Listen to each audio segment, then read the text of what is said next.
Oh, hello there. Last time, if you remember, we spent some time in Otari gathering some information on Belcora. It was after that we went to see Rin where I got to meet her for the first time, and she gave us a reading, a vision of a hidden pathway. With that new information in hand, we went back to the Fogfen where Tulak and Fizzik went down to the workshop in order to release Borobov's soul. I stayed up on the first level and did a little investigating for myself. When they were down there, Tulak and Fizzik found a secret passage, which was the one Rin had shown us the vision of. They brought me down, and we went through the passage to discover a well-hidden secret room, which we decided to make our new sanctuary. It was after that we started exploring the Gauntlet a little more, and we found what was once a kitchen. It now had a statue of bones, a painting on the wall made with blood, and the corpse of Bad Leroy Brown. After investigating the painting, I found a secret door behind it, when a shadowy figure appeared, poised to defend its position.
It's no mystery that I love beer. I love it. I love it. I love it a lot. And it's not just my barely latent alcoholism talking. I love beer. Beer is like a hobby for me.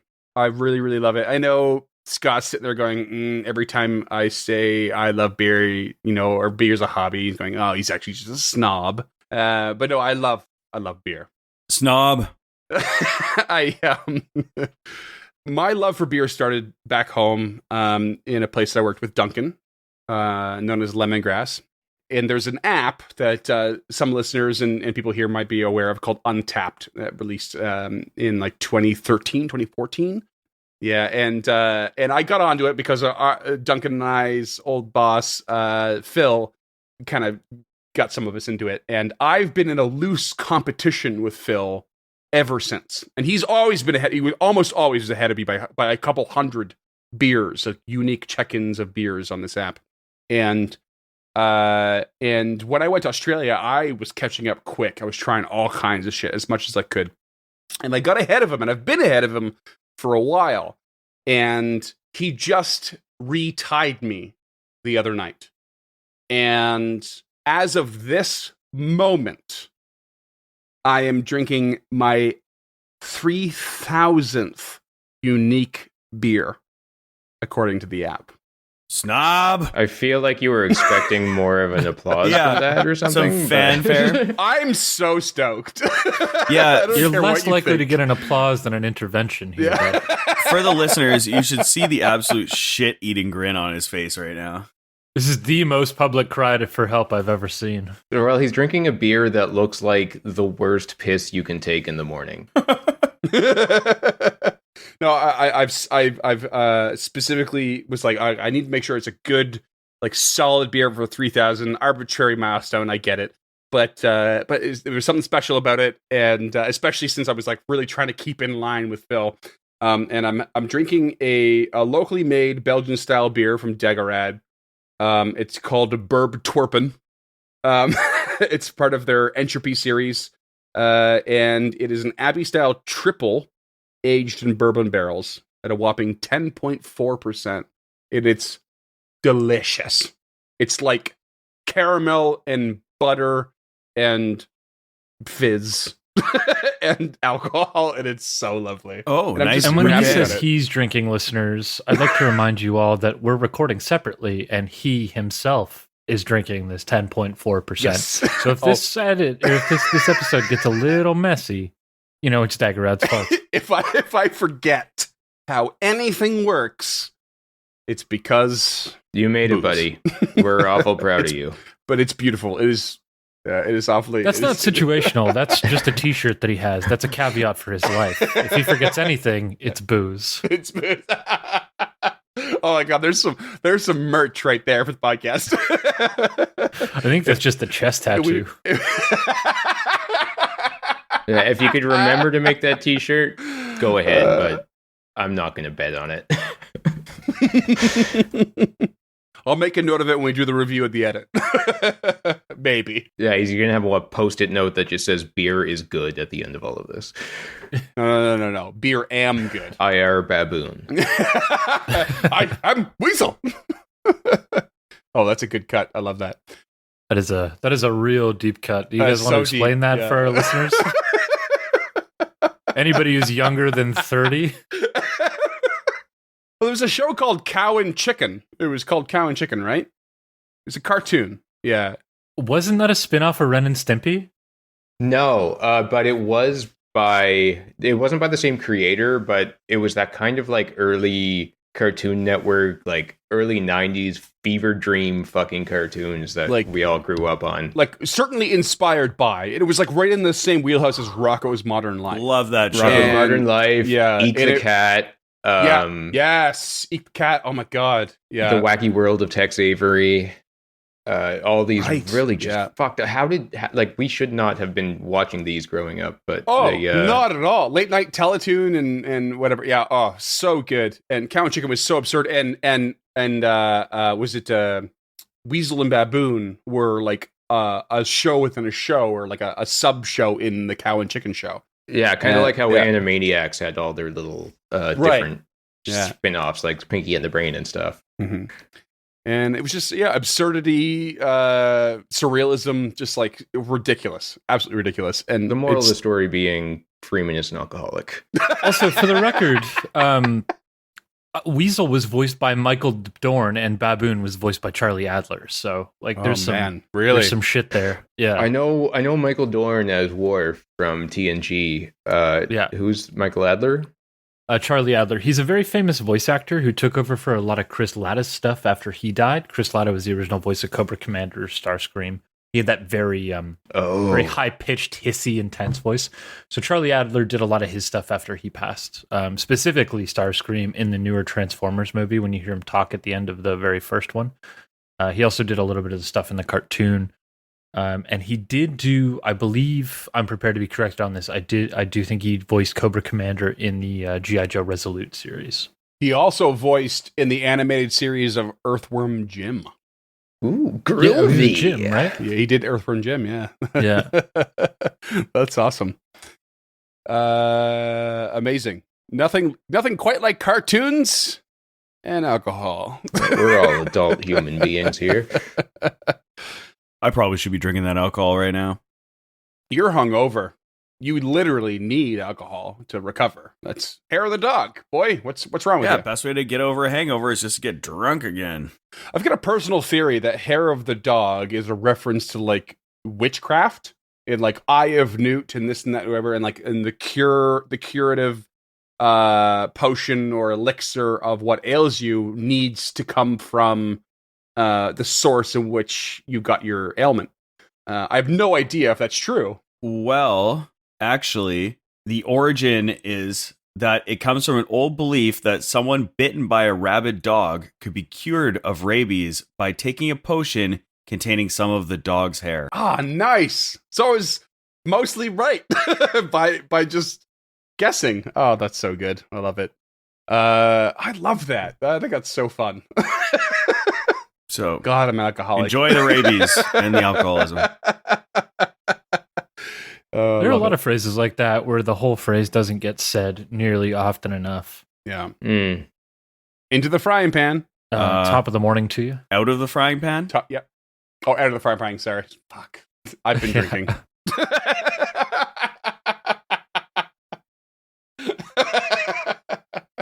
if any listeners are drinking right now, take a sip or pour a sip out for our boy Freeman on the way to recovery. You're going to need to recover in a moment. Here we go. When this ridiculous creature you've just uncovered kicks your ass, Sage Tulak. And you will be a shadow of your former self when you come out of recovery. Hey! That's like a, oh man, how do you even describe that reference, that segue? Because you've metagamed your way into the segue of what we all essentially know and understand, but your characters don't, is you're about to fight a shadow. I can think of 2 words that would be the appropriate response. Which are? Fuck you, Baron. Hero point. Yeah. Level up.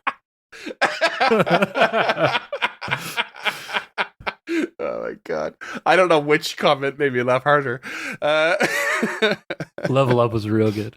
Fuck. No, I was more worried about how fuck you, Barn wasn't 2 words. Yeah, I didn't want to mention it, but Maybe in the East Coast that's 2 words. It's a Y apostrophe barn, I think, is how it's spelled. we slur at the best of times in the Maritimes. Damn ye, barn. Damn you, and slow. Hark! Oh shit. Well, let's just dive into it, shall we? We're gonna roll for initiative. You are Fuck you, fighting. Bran. You are fighting something, and I'm gonna place. Oh my god, I love fiber.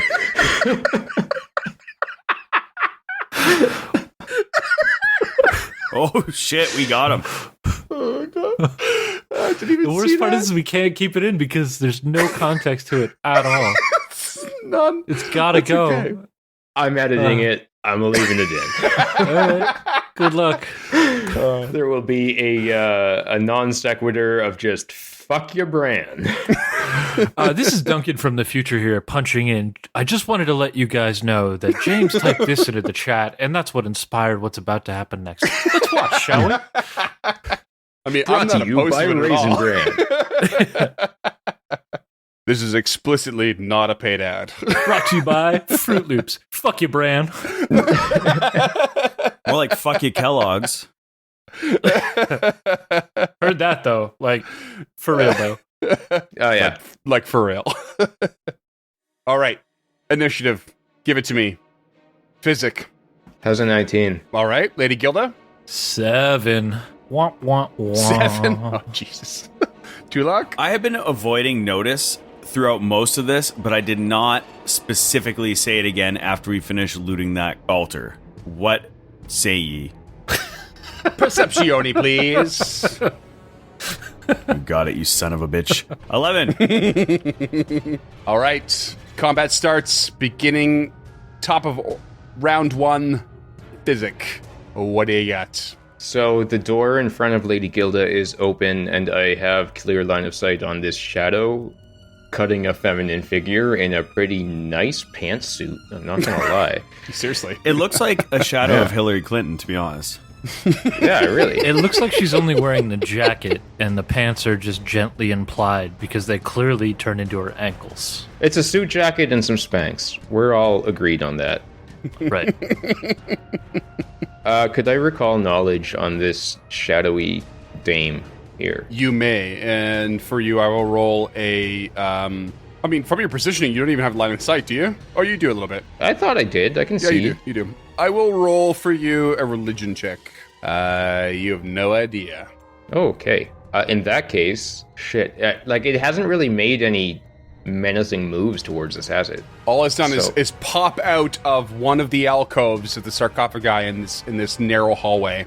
It's like floating above the ground, just barely, and right coming towards you, towards you as a group. Am I able to sense motive? Sure.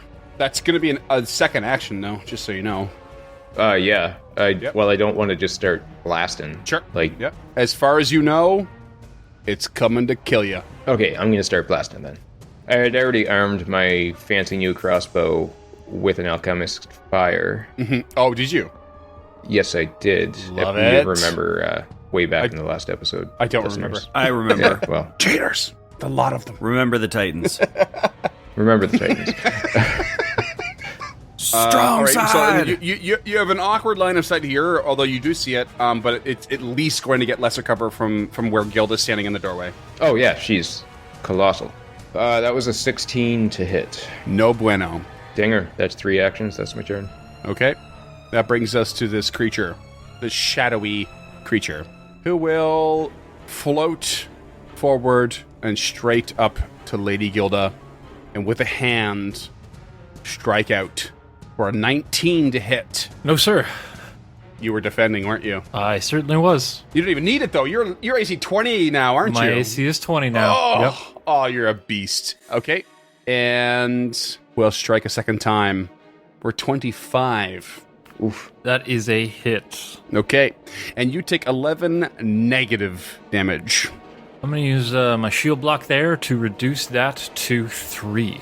Does shield block only apply to physical strikes? Yes, it does. Physical attack is how it's specified. Okay. Oh my god, I actually don't know if where the line on this is. According to Archives of Nethys, it says when you would take damage from a physical attack. So I don't know how you want to rule that. Physical damage includes bludgeoning, piercing, and slashing, which you would guess. And this is an energy attack, so you cannot shield block it. Okay. It may do energy damage, but it might still be a physical attack. But yes, I will respect. So your- its ability is called. It's not a punch. It's called Shadow Hand. It is magical and it does negative damage. It is an energy attack, despite it Okay. being like an extension of its body. Yeah, it's not. Shield block won't work here. Okay. Just so I've got the rule straight for later. Like, if somebody magic missiled me, would I be able to shield block that? I don't think so. I think there are feats that allow you to do it, but standardly no. I hate that, and I will look into it. This I'm less likely to make a fuss about because I'm pretty sure this is an ethereal creature, and I'm fine with that. Right. But like magic missile, fireball, those are still physical attacks to me. Yeah. Okay, 11 damage. All right, and that brings us to Tulak. All right, Tulak will step diagonally to the southeast to be behind Lady Gilda. Because Tulak just moved next to me, I'm going to Goblin Scuttle. Nice. 5 feet north. Hey, nice. Okay, your reaction, go. Yep. And then from there, Tulak would like to make a recall knowledge on this thing, using Okay. potentially, if you'll allow it, spirit lore. I'll allow it. All right. Nice. What's your bonus for spirit lore? 6. Okay. You also have no idea. All right, perfect. Great. Love that. And then seeing it back there, not knowing what it is at all, he casts tentacular limbs and his arms reach out in this black smokiness. Kind of like what she looks like, I suppose. Dark black smoke. Okay. It's tentacular, by the way. Tentacular. Okay, so his arms reach out in dark black smoke of... what did I say? Tentacular. Oh, God. Tentacle, tentacular. Okay. Just confused all the time. All right, so you move, you recall knowledge, and you cast tentacular limbs. That's it? Fair play, that's it. Okay. Lady Gilda. First action, I would like to also recall knowledge about this creature. We haven't learned anything yet, so even though it's going to stack, it feels like a good use of a first action to attempt it. Religion check incoming. Still no clue. Could I use my hero point to reroll it? You may. Okay. Not a clue. The identity of this ghost is as smoky and mysterious as the visage it presents. Second action, I think I want to attempt a diplomacy check to try and get ourselves out of this combat if we can. I guess make an impression. Okay. What was the action that I want to take? Yeah. What do you say and how do you roll? I'd like to roll first and then role play what I roll if that's okay by you, but this might also be a close check. All means. I did not mean that in the order I said it. Okay, I just wanted to double check. I can never tell. These ones are kind of on the line for me whether or not they'd be a private check. So Yeah, I think this one's pretty open. okay, Why not? so this thing just like reaches through her shield and touches her, and she feels that negative energy course through her. She just snaps back. Why would you do that? We've done you no harm so far. We're just moving through these hallways here, and we were hoping maybe we could either help you out or you could give us some directions by helping us out. I don't understand why your first reaction would be hostility. Now, if you'd please, just stand down for a second, and perhaps we can have a real and right proper conversation about what you need and about what we need and see how we can help each other. That was a 17 on the die. So a little confused, but mostly coherent. Fizzik's gonna elbow Tulak and go like, "Oh, she's good."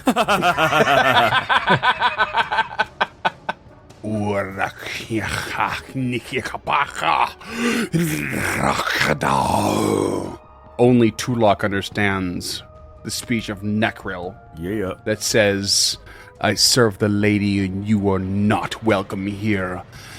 Death be upon you. And Tulak just says to his companions, "She will not stand down. She will fight to the death. Attack now." All right, she's going to try and punch that Miranda Hobbs haircut off her head then. Karen-looking motherfucker.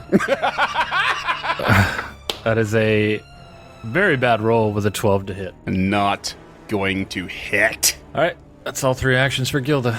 Not a great first round, guys. Fizzik, what do you got?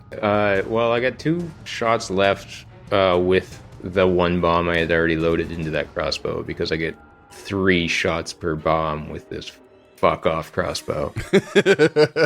So good. take 2 quick pot shots at the old lady in gray over there.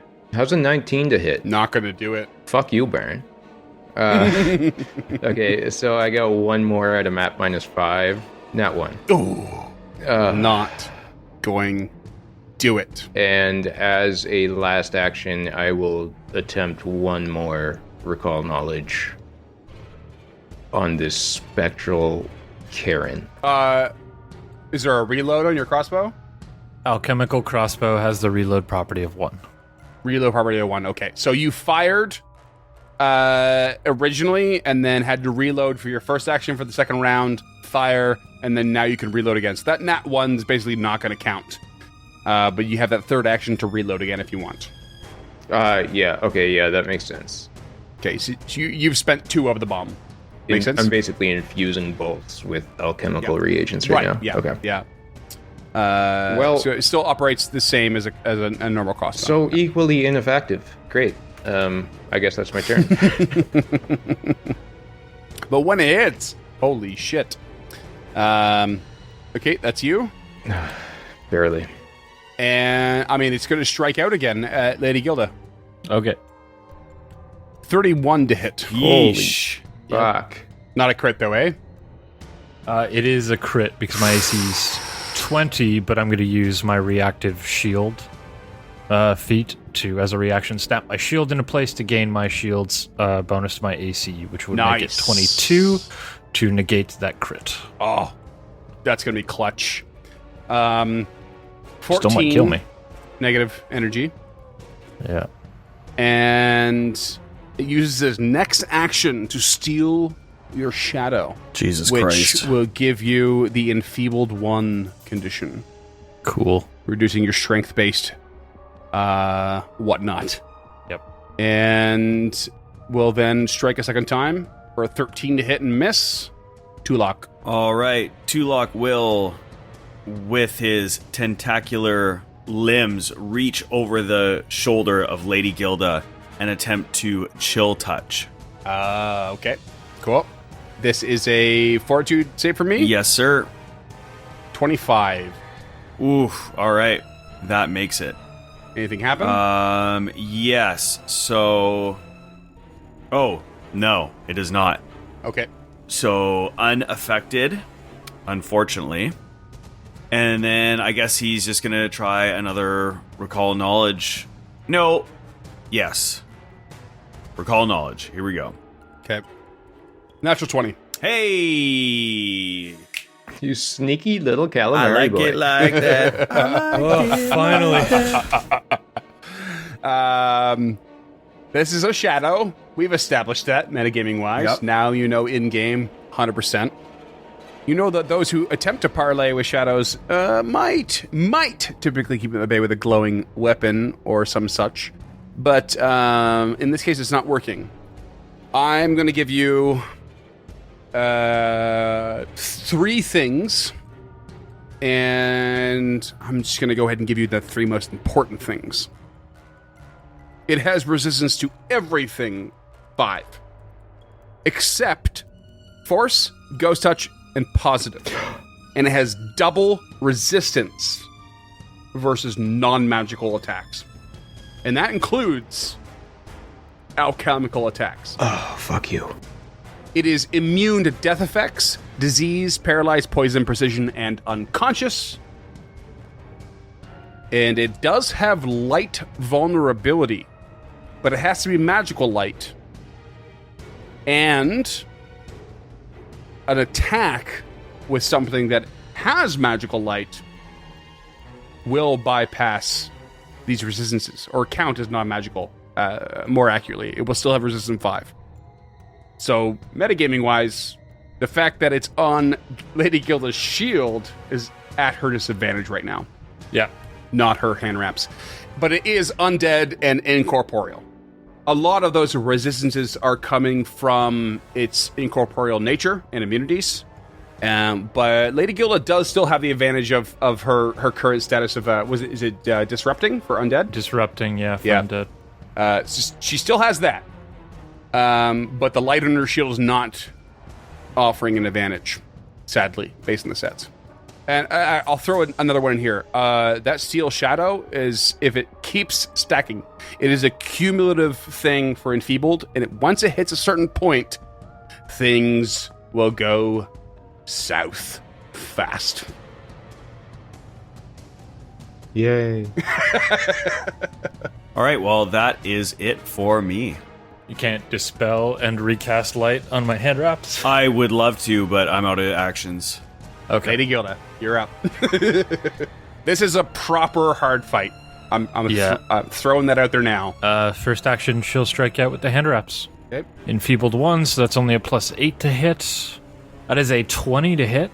Meat to beat. Hey. Nice. Oh, thank Fuck Christ. That'll be 9 points of bludgeoning damage from the +1 hand wraps of Mighty Blows, and Okay. 6 points of positive for the disruptor. Fuck yeah. Okay, so that's a total of 15 with a -5 from resistances, so 10 damage. Yes. Well, let me just look into that. I guess it's probably not positive Oh, damage. sorry. It's even less. I'm sorry. It's even less than that. It's 5 damage. Are the hand wraps magical? Yeah, they are. They're a +1 with the rune Oh, they're on magical them. themselves. Okay, never mind. +1 in the rune Then is it is 10 striking, damage. so I Yeah. think they count as magical. They do. Yeah, they do. You're Yeah, correct. okay. Yeah. Yeah, that's what I thought. I just... So regardless of the light on the light would have provided an advantage if the hand wraps weren't already magical. I wasn't too worried about that. Yeah, cool. Okay, so it'll be... Yeah. And does she take the full 6 from the disrupting? Yeah, but yes. I'm going with yes. Well, it's all positive, right? Right. But there's which does bypass her the DR. positive does bypass. Yeah, you're correct. Yeah, that's why I was checking, yeah. I was going my gut, and it was right. I love Okay.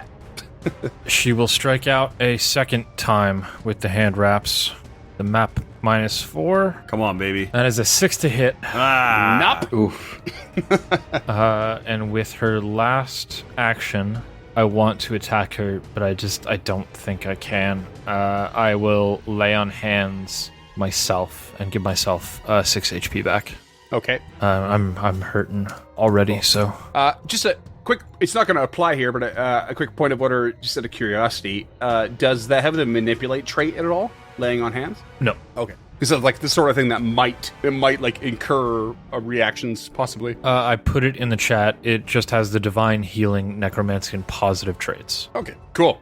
That's actually pretty cool. It's not a spell cast. It's probably a really good under the radar loophole kind of thing to use regularly. Yeah, and it only gives me 6 HP back, so like Yeah. it's not not huge, beast. but it's Yeah. Yeah. it's enough to negate some of what she hit me for. Totally. All right, round 3, Fizzik. Yay. Top of the order. What do you got? How's Lady Gilda looking? You get hit pretty hard there. She's just over half health. Okay. Those were 2 beast hits. Fizzik's gonna drop the alchemical crossbow, draw his healer's tools from his bandolier, and perform a battle medicine on Lady Gilda. And probably just so you know, that only takes the one action if they're in your Yeah, if they're in your bandolier, you don't have to draw them. right. Okay, yeah. So, but anyways, I'll have the alchemical crossbow on the ground. Another thing too. It takes one hand only to use tools that you have ready to go in your bandolier, and you can free action hold your crossbow in one hand. You don't have to drop it. Take one hand off and apply your battle medicine. Oh, that's awesome. It's pretty great. Yeah. Like There's a it's huge value to having the it's- healer's tools in the bandolier. like massive value. Yeah. And the really good news is I just rolled a 12 on a crafting check for medicine. Oh god, you just upgraded it too. 12 total or 12 on the die? It was a 2 on the die for a 12. Jeepers. Is that a critical Just fail? a fail. Yeah. Dude. I think I just got a lot of stuff to think about right now, because that sucks. The upside is that it's literally impossible for you to crit fail unless you roll an at 1 at this point. So you have like a 5% chance at best to like damage somebody. Yeah. Finally. Yeah, if anyone's going to beat the odds on this kind of shit right now, it's... There's a disproportionate amount of crits against my character. It's crazy. In either direction. Except for that one episode. There's one episode so Yep. far. Well, and maybe this one too. Who knows? We'll see. Yeah. You already crit me. I just negated it. Did I? Yeah. Yeah. You rolled Shit. a 31, and I negated it with my reaction. Oh man. Yeah. Huh. Okay. All right. Well, single action didn't quite get it. Nope. What else you got? Action the second, I am going to apply a ghost charge bomb to my alchemical crossbow Ooh. and fire it at the shady lady. Okay. What's ghost charge do? Ghost charge, because you so charitably told us that this obvious ghost was undead. A ghost charge deals 1d8 positive damage and 1 positive splash damage, and it only harms undead. Okay. Cool. Fire it off. You can't tell me what to do, but just because I want to. 16 to hit. Missed. Punk. Yeah. Tough situation. Yeah, so that's one action to attempt to heal, one action to infuse my crossbow, and one action to fire. Okay. And the rest of the turn will be spent in deep shame. As per usual. The shadow will then have its turn, and its only goal is to kill. 21 to hit. 21 is a hit, but I'm going to use my reactive shield to negate that hit. Oh, again. Wait, you cannot.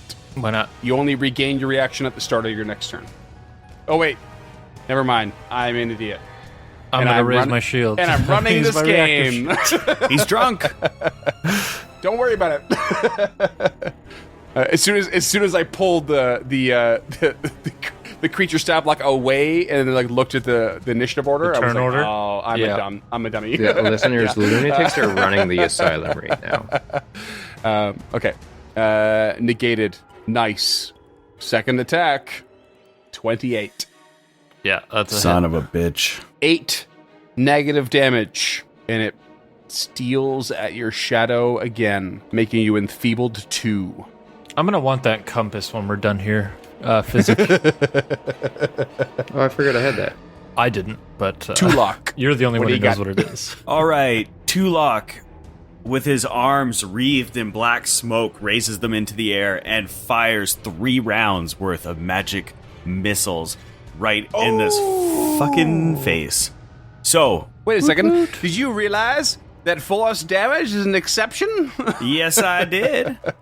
Hell yeah. Are you using the wand, or are you just going with the... I don't have the wand. your spell level. Yeah, I never specifically drew the wand, so I'm just going regular. So I got a 5 on the first one, a 4 on the second, and another 5 for a total of 14 force damaggio. Nice. Tulaco That's natural. some big hits. Put that in your pipe them and some big hits. smoke it. That's 2 3s and a 2. Oh, man. Okay. Bam, bam, bam. Lady Gilda, Thank you, ma'am. you're feeling a bit weak. Yeah, she's not feeling great. She is going to attempt to hit. She's going to punch. That is a 19 to hit. Miss. Come on, man. I want to use my last hero point to re-roll that. Fuck yeah. Oh, Punch his face off its face. Boy. Oh, you should see James' face right now. He looks so cheeky. He knows I'm the risk. terrified. I'm terrified, but I'm going to do it. Oh boy. Okay, go for it. That is a natural 20 for a 27. Yes! You gotta be Suck it, Bar. Oh my god. Okay. Hell yeah. Okay, so still Jesus. Okay, still resistance 5. Yeah, so still 6 points of bludgeoning damage, so 1 point that goes through for the punch. And then another 6 on the D6, so 12 points of positive energy go through. Holy shit. The chickens have come home to roost, Burn. You have just laid. I mean, that was not great for your initial attack, but that 12. Oh, that 12 is huge. Okay. Oh my god, Foundry's in your favor all of a sudden. But they don't. It doesn't go through the DR because they're magic hand wraps. Like, it doesn't go through the resistance 5, but it does go through the non-magical DR. So it's still got DR 5 instead of DR 10. It's DR 5 for everything, but it's double, and if it's not magical. Got it. Okay. So it is magical, so it's still DR 5, but the positive goes straight through. So that was a massive. Fizzik. What do you get? No, that was my first action. That's it. Oh shit. Yeah. Okay, sorry. My bad. What do you get? Holy shit. Mara. Okay, second action. I am going to use a feat and call upon the power of Aurori to help bless me and use free action Desperate Prayer. When you begin your turn with no focus points in your pool, you call it a Desperate Prayer and automatically recover 1 focus point. So all of a sudden, I now have 1 focus point in my focus pool. I am going to use Lay on Hands against the shadow as my second action. Wow. That is a DC 17 Fortitude save, please, Freeman. 23. Okay, so you succeed, but you are still going to take 1d6 positive energy. That's another 6, so that's another 6 points of positive energy damage. And the shadow dissipates into nothing. Damn. As you destroy Gilda it. throws up a lung. Oh, man. That was a hell of a turn, James. Oh, Holy That was Level up. outrageous. Oh, man. With her last action, she falls prone, just exhausted. Oh, that was incredible. This thing could have fucked you up. I kind of did. I'm enfeebled, too. Oh, man. It was getting close to a lot worse. I believe you. That's why I went with the Desperate Prayer on the Lay on Hands to try and just end it. If that didn't work, my next action was to take cover. Like a 5-foot step, take cover. Oh, man. If nothing else in this entire podcast deserved a fucking hero point, that's definitely it. So you get one. I don't think we've ever seen anyone be a hero like that before. That was it's absurd. That was wild. Yeah, that was amazing. Oh, so stoked. That nat 20, yeah. baby. Absolute hero point for that. Thank you. So back to 1 hero point, so I may not just outright die again. Oh my god! High I'm risk, high sweating. reward. That was awesome. Yeah. We're at least taking 10 minutes, so I can A, get 10 HP back, and B, get my focus point back. Oh, I thought you meant like in real life, so you could just kind of like savor the moment. But yeah, okay. Yeah, let's always sit here and think about how sweet James's move was for 10 minutes. Man, remember that time I rolled a nat 20? Imagine seeing that. She's just got the shield up that's glowing. She just jabs at the shadow, hits it, bounces off, and then just stops, looks to the sky, breathes in, and then just presses her hand on it, and it fucking dissipates. Dude, you were shadow boxing a shadow. Yeah. And it's crazy because when the shadow was hitting you, its arms were going through your shield. And then you were just returning the favor in kind. Yeah. With you like She is wiggling a some beast. fucking tentacles over her shoulders the entire time. Yeah. Gilda is my hero. All right. We should figure out how to get rid of this enfeebled condition because it's not going to be great. Yeah, enfeebled, eh? Have you tried Yeah. believing in yourself? Maybe a feeble grind will get through it. I have not played Tony Hawk Pro Skater 2 in quite a while, so Oh, that's funny. The re-releases were real good. I got it for my Switch. Oh, I love that shit, man. Tony Hawk, like 1 and 2 and the soundtracks. Whew. oh yeah. It's so good. Have you guys played the remake? No, I haven't. They're really good. You know what I saw on TikTok was a band who literally only plays the Tony Hawk soundtracks, cover band, and they're just popping off in popularity. Nice. Oh, that's fun. Mm-hmm. Go to a concert, never heard the band, know every single song. That sounds like a party to me. All right, I don't know how to get rid of the enfeebled condition. We could. Sorry, I was not really paying attention. I was reading things and trying to ignore your nonsense about skateboarding that I don't care about. You are enfeebled, each one for each hour. Okay. So 1 per hour. Yeah. I don't necessarily want to take 2 hours in this creepy room, but Gilda's not opposed to going into the Spy Master banquet room, the secret room from last episode, and spending a little time so she can heal back up. Like 2 hours, even without a trait wound, she'd be back to full health. So, Yeah. I but mean, that's up to you guys. if Fizzik can dangle his tiny little legs off the edge of that leather chair and pretend that he's a big fancy businessman, it will be great. He certainly can. I mean, you guys can keep going exploring if you want to, but You have the light. Yeah. I think the smart split move the is party for again. Gilda to take a couple hours here. Well, should we just investigate the room that she was in first, and then we'll go? Yeah. Come on. What could go wrong? Okay. All right. Gilda shakily starts stepping down the hallway. I Come, guess. Lady Gilda. We will rest after this. Tulak is your bravery at this point. Lady Gilda, you are so like shaken and like your adrenaline must be pumping. I think it would at be this gone point. by now, and like the full force, the enfeebled condition has like hit her. So like not only is walking hard for her regularly, but she's like using the walls to keep herself upright. Yeah, but like you also like you punched out, you did these things, and then you like called upon your god, and like even if your natural adrenaline would have subsided, like you are probably feeling like you're in a bit of a pumped up state. Definitely.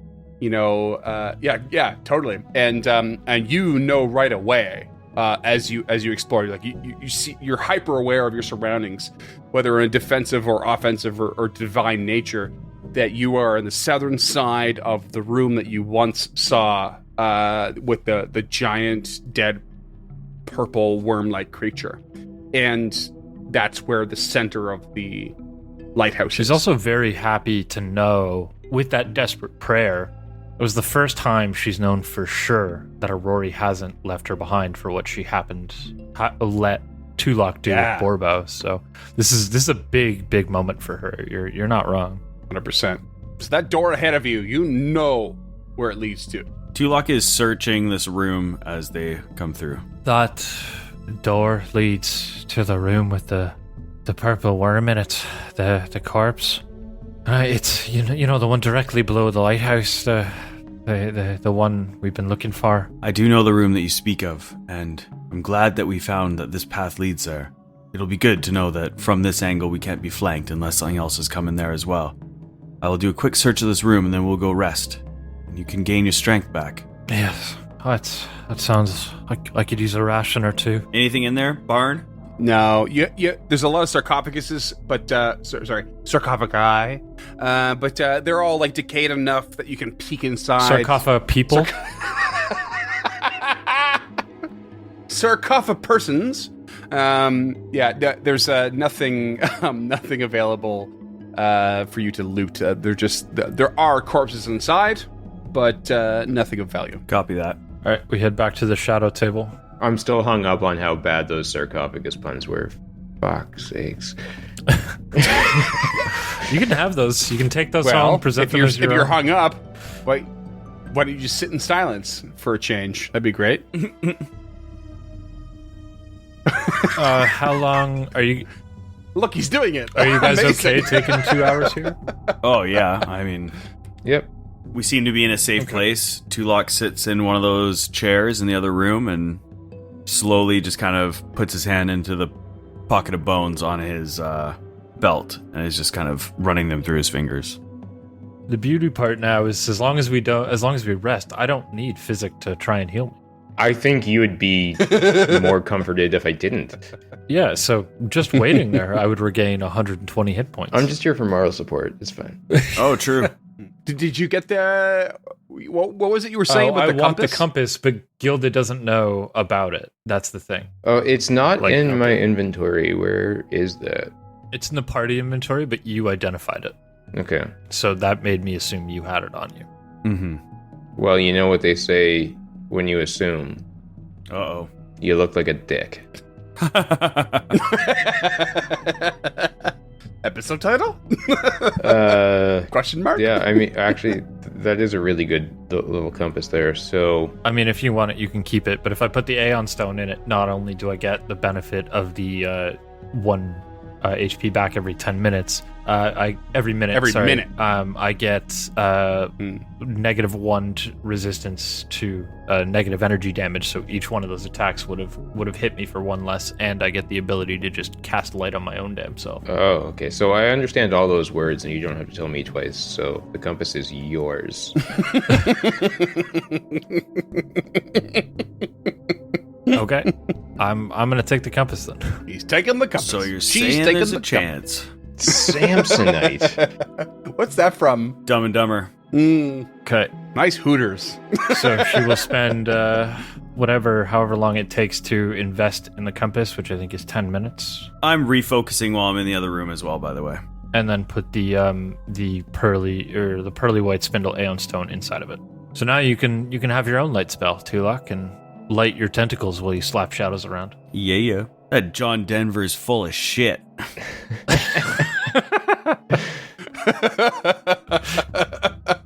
You leave John Denver out of this. He's an international treasure. All right, so we take 2 hours. Do we randomly encounter anything in those 2 hours? You do not. You do not. You are in the safest space you can imagine other than in town. Even in town feels a bit dangerous at this point compared to how concealed these doors are. And I would like to say that I closed the door behind us as we entered, so... What are you guys doing for those 2 hours? I guess theoretically this would be a good time to do one of those PC recall knowledges on the research if you wanted to. Oh, intriguing thought, Mr. James. So we have 2 hours, so you could easily recall knowledge society on Belcora. Oh yeah, I'm here for it. Sure. I imagine Gilda is just taking a nap on the table. That's why I'm not suggesting that I do it myself, because enfeebled. This is one of those moments where I'm just so... I knew that, but in no way was I going to give it to you, and I'm so happy that someone picked up on it. Obviously, that's part of how the mechanics work, blah, blah, blah. So, hero point to James. Oh, sweet. I love that. It's just a tiny, tiny, itty-bitty thing, but it's so easy to not notice and pass over. So, fuck yeah.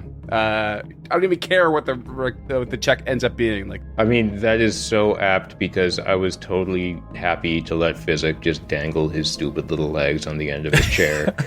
Yeah, and right? feel like king shit. Fizzik in his spare time is working towards Lord Businessman.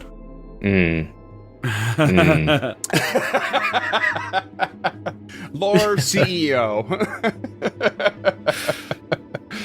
All right, who wants to roll a check on that, or whatever research you want to do? You still have Will-O-Wisps and Belcora, and no one's achieved any progress with Nimbleoth yet. Tulak is sitting in the other room, and the other two are in the room adjacent to him, and he just has the onyx gemstone in his hand, and he's just kind of rolling it through his palm and his fingers, deep in thought and thinking about where they are and what could have happened here, and we'll roll knowledge on Belcora. Okay, 22. that'll do it. Nice. That's a new milestone, I think. It sure is. Sure is. New threshold for Belcora Haruvex. And I would like to say that's only 1 hour, as that's the... Yep. You were coming up on, your cap of current venues. of information. But given the situation you're in and where you're at, You said urine. You're in trouble. I do that. Fuck you, Barry. No? Yeah, you said do. didn't- Yeah, I got you. Okay, thank you. No, we got it. Give We you a just chose to handout. ignore Give you a it. fucking handout. No, we just passed that one away. God damn it. We try to only acknowledge good or bad jokes, and that fell somewhere between the two. You're not wrong. Yeah, you managed to, like, you know, you're sort of piecing bits and pieces of your memory together in your own research, and you realize that Belcora was, and it's quite obvious now, was born wealthy. Like, look at your surroundings. Look at what once was, you know, born to a wealthy Haravex family in Absalom. And it's starting to ring a bell to you. And in the year of 4219 AR is when she was born. The Haravex family tree was brimming and sprawling with swells of sorcery, the strongest bloodlines having an aberrant strain. This provided the family with prestige as well as sorceress power, causing the Haravexes to marry within the family in order to achieve even more power throughout their lineage.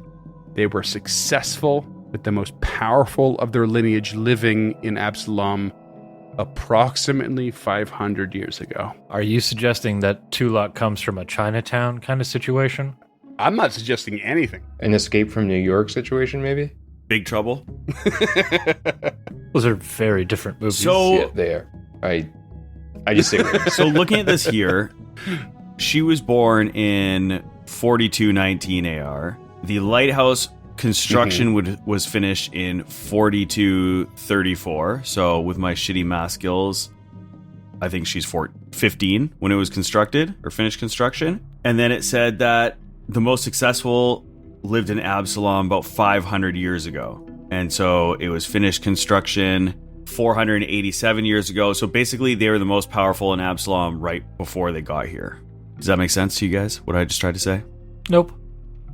Well, obviously what I'm trying to say is they were in Absalom, they were powerful, then they had to leave for some reason, and then they came here and built this shit 500 years ago. Or they chose to I'm going leave. with the intro that we heard. This is me that knows this, not Tulak that knows this. Okay, Belcora gotcha. was still a child, according to the lilting tones of Freeman's voice in the intro. I don't know if it's easy to gauge Belcora's age or longevity by her physical appearance, or, you know. Well, we know for a fact she was 15 when the lighthouse was finished and 25 when the Rose Guard came at her. Interesting. All right, well, I'm going to go ahead and just throw emphasis on the last line I said. The most powerful of their lineage living in Absalom was approximately 500 years ago. Yeah. So they, as a powerful family, were on their way out. You are on the okay, right track. so I have another hour. I'm just going to try to throw one more recollection at this just to see if I can finish off our current venues. 26. Belcora again? I shouldn't have because I just critted it, but there was only 1 point left. So, but I just wanted to cap it off. But Fucking dropping rocks out here. yeah, no shit, eh? I don't think you critted it. Do you have Absalom lore? Oh, sorry, my bad. It's not 15. No, I do not. So it's just regular. Okay, perfect. It is just a static, yeah. But still, you have reached with contemplation. You have reached the peak at which you can discern about Belcora Haravex for now. I gotta ask, how do you guys now at this point feel about the research this I really love it. I like it. Especially since you updated Foundry with having like the real-time tracker of being able to see where we are progression-wise. Yeah. Yeah, to be a little more informative, yeah. My original worry was that it would be a little bit too metagaming, but I feel like it's been more engaging that you guys know where your current status is at. Yeah, it would be way too nebulous if you didn't put it in Foundry. Like I've always been enamored with the system, but I was worried about the execution of it. But the way you've decided to execute it with the use of Foundry, it's prevented it from being nebulous, and it's been fantastic. Yeah, awesome. Yeah, very early on, I realized, like, in our recordings, that I was like, it's not quite working. I need to do something, and I was like, I just need to give more away to the players and trust that they'll keep that separation of player and character. And you guys have done a great job of that, and I think it's really cool because, like, you now know you have 9 out of 24 for Belcora, but you also know that you have no more room to explore and research. You have to find something else to expand on that. And I think that's a really cool part of that system that should be just on the table, you know? This is where metagaming matters. Is where it makes the most sense in the actual play. It would also be very difficult to keep track of in person. Oh, like so hard. Yeah. Like you'd need a spreadsheet just for the research system. So this is the execution has a lot more to do with the effectiveness than the actual system itself. So kudos to you for the execution. Thank you. It really makes 100% difference. Anybody who's doing the research system should reach out to Freeman and ask him about how he's done it, because there's I cannot envision another way to do it, much less we had 1 or 2 sessions where you had first introduced the research system, where we were, and there was mass confusion. we were kind of lost. But then when you kind of see it like laid out like you have, where we have such easy ways to keep track of it now, it makes it that much more rewarding, where you feel like you're earning all the bits of story pieces that you come into from awesome it. I mean, I'm so glad to hear that. What I will say to anyone listening is that these are not included in the adventure.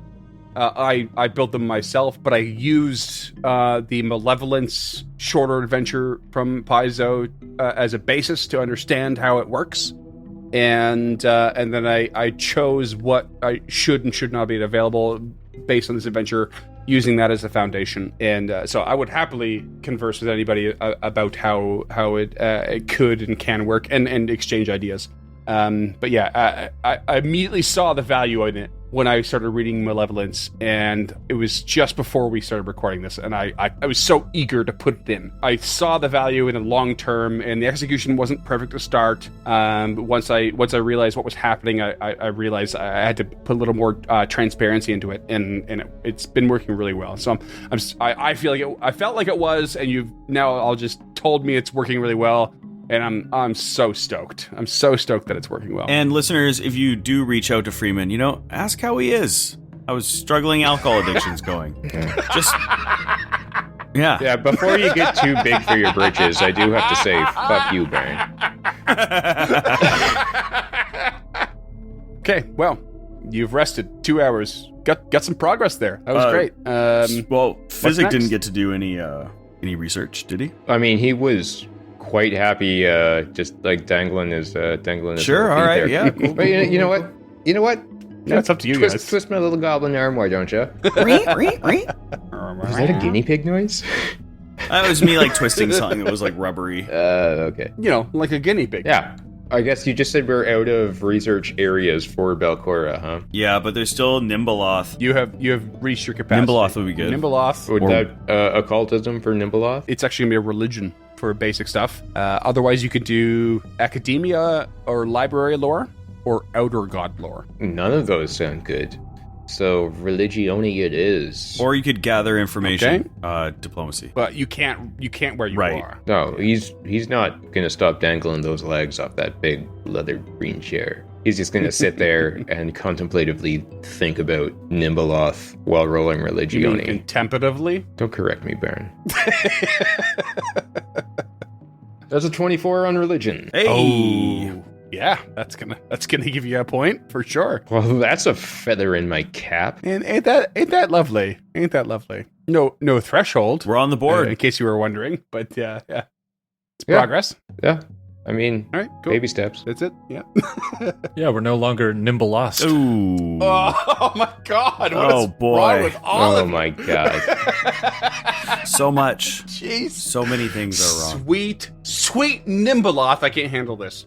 All right. Sweet Is that it? Nimbleoth. Fuck you, You Barn. what, Fizzik, go for a second one. Go for a second one because we're here for 2 hours.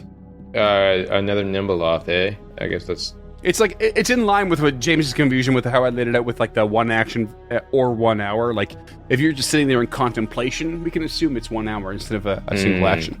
But yeah, How's a 2-1 to die for an 8?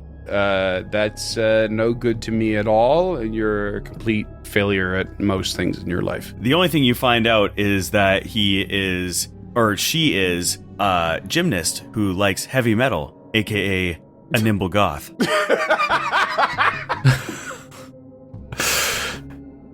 I love you, buddy, but how long have you been sitting on that About one? 48 seconds. Yeah. And my delivery stunk too. Just What the fuck is wrong with you? no, loved it. It was so perfect. Like As the proverbial god for all intents and purposes, we are moving on. This is not okay. Okay, you're done resting. You've done your contemplation.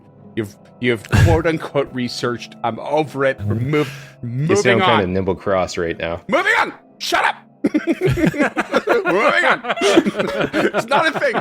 Okay, I'm done.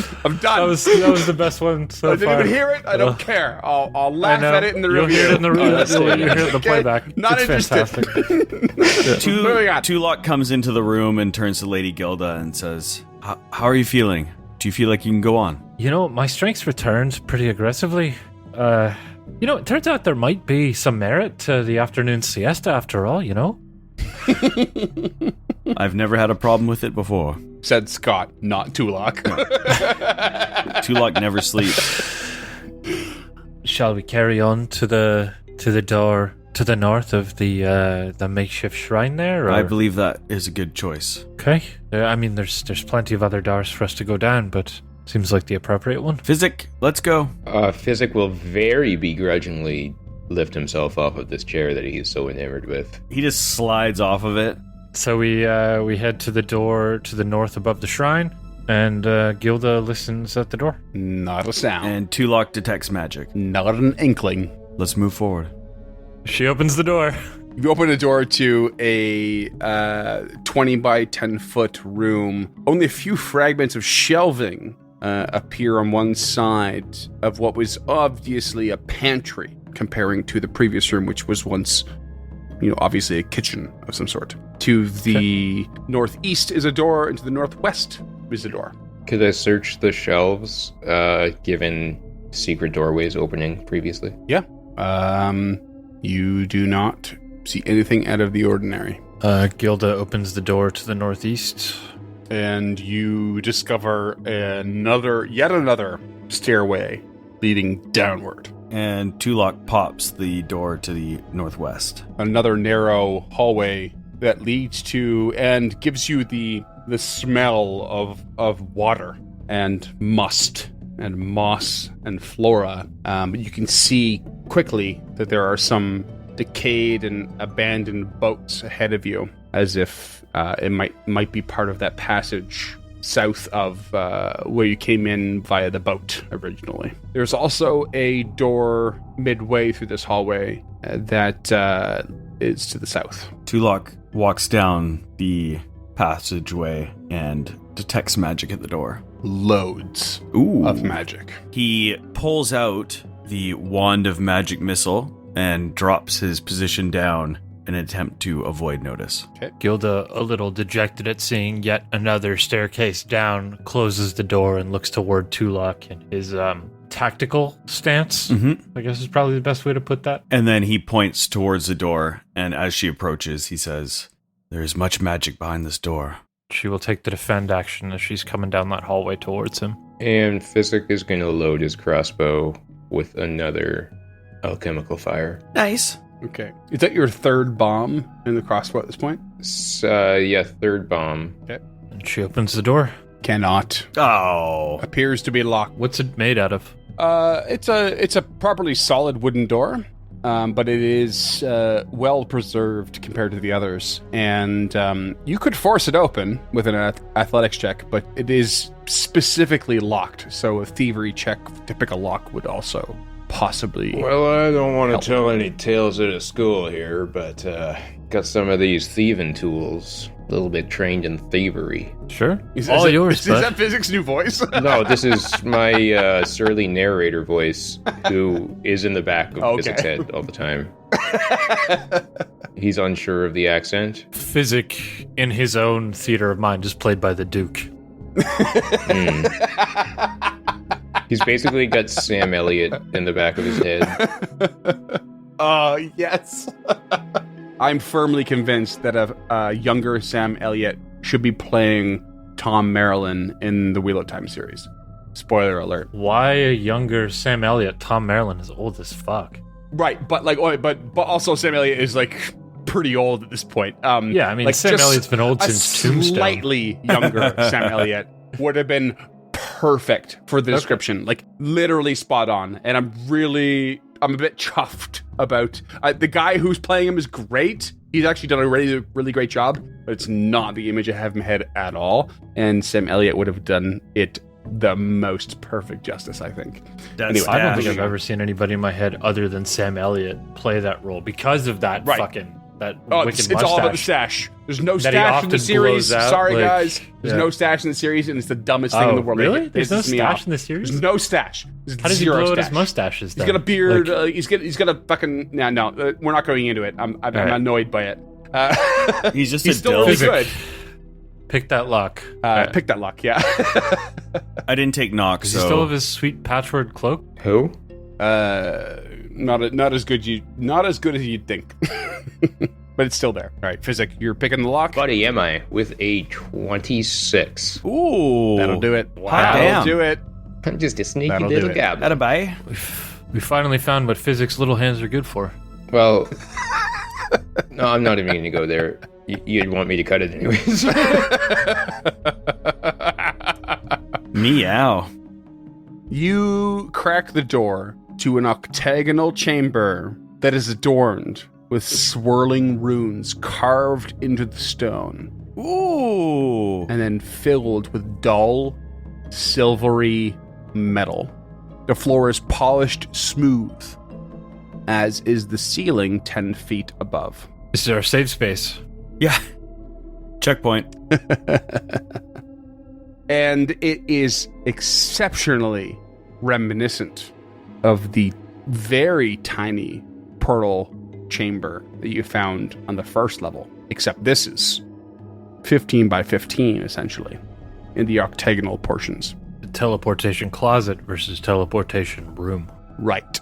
I wonder if these act as elevators. Like, if that's the point, like maybe they just act as elevators between levels. That's exactly what I was thinking.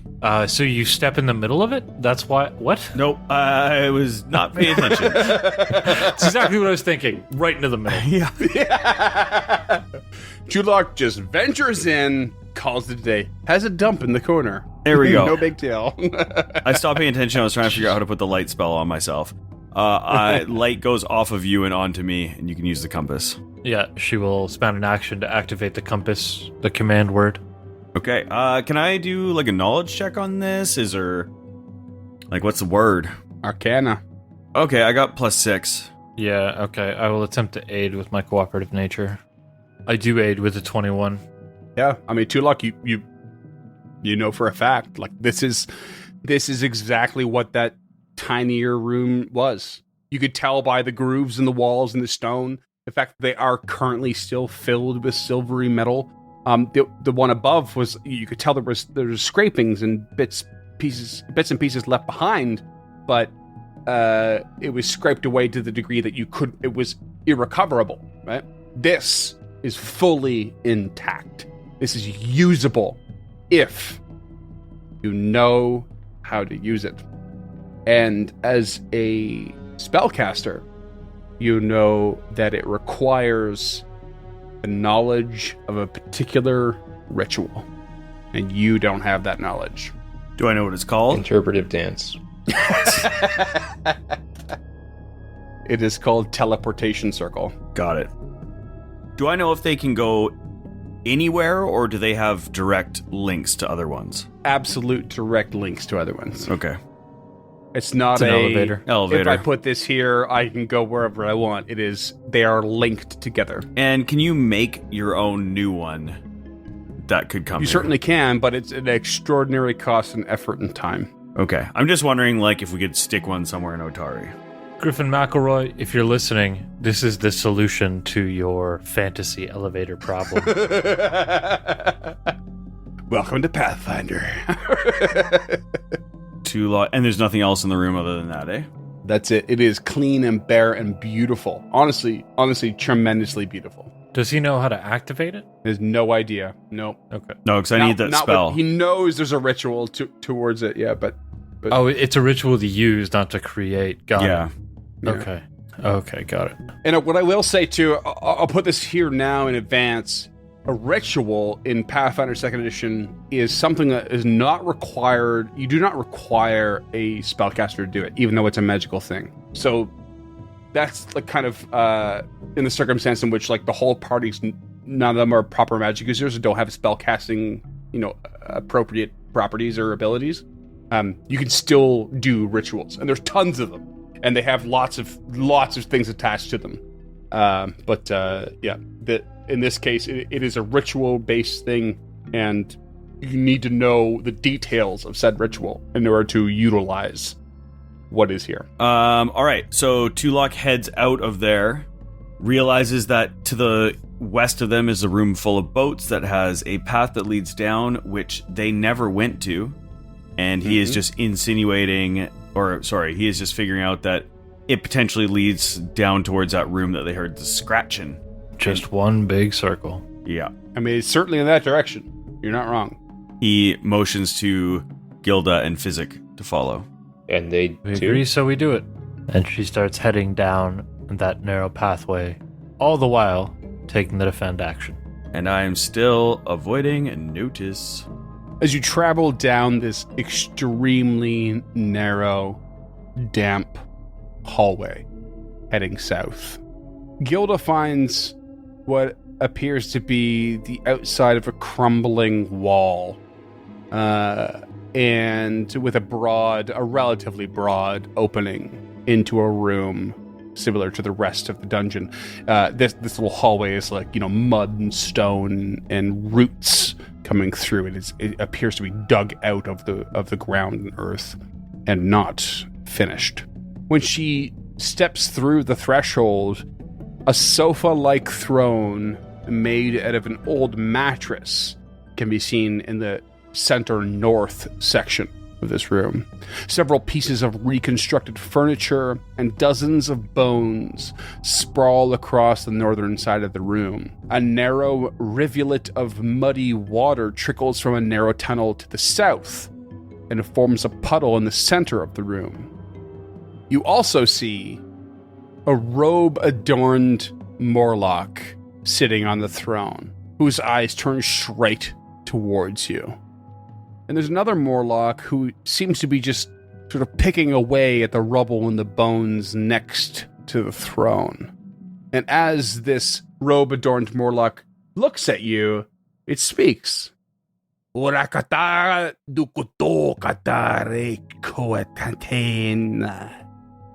It doesn't seem to be perturbed by your presence at all. Does anyone understand the language? Nope. No, it's undercommon. We established that in the last episode. Oh, right. Okay, well, Tulak will cast Comprehend Language. Nice. Holy shit. Okay. Qu'est-ce que le details? That's French, sort of, listeners. It's not. It is. It was an attempt. Sort of. So, the target can understand the meaning of a single language it is hearing or reading when you cast a spell. This doesn't let it understand codes, language, couched in metaphor, and the like. If the target can hear multiple languages and knows that, it can choose which language to understand, otherwise choose one of the languages randomly. So basically, I can understand for 1 hour. Amazing. Karnak, when the walls fell. TNG reference there. So, yeah, Tulak will step around the corner and say, "Could you repeat yourself, sir? What do you mean?" And you hear the words, "Have you come to become sacrifices to the Ghost Queen? Or prove yourselves worthy of her in front of Grawl Gusta?" And we'll see you next time.